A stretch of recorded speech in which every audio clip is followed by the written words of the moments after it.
अमीर जमायत इस्लामी सिराजुल हक ने कहा है कि अगर सूदी निज़ाम चाहते हो तो नवाज शरीफ और जरदारी को वोट दो।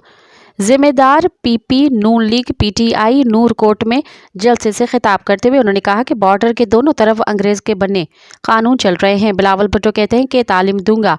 सिंध में हजारों स्कूल हैं जिन पर वडेरों का कब्जा है। सिराजुल हक का कहना था कि हर बच्चा 3.25 लाख का मकरूज है। हालत ख़राब हैं। 10 करोड़ अवाम खत्ते गुर्बत से नीचे हैं। अगर 30 सालों से हालत ख़राब हैं तो जिम्मेदार पीपल्स पार्टी, नून लीग और पीटीआई है।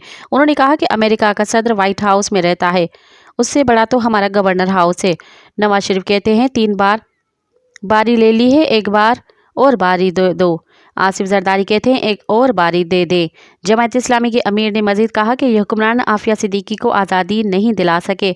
मैं वज़ीर आज़म बना तो आफिया सिद्दीकी को आज़ादी दिलाऊंगा। हम करप्ट लोगों से दौलत के करके गरीबों को देंगे। मज़ीद ख़बरन ऐं तफ़सीलात लाइ विज़िट कयो असांजी वेबसाइट www.awamiNewsHD.com ऐं ॾिसंदा रहो अवामी न्यूज़ HD।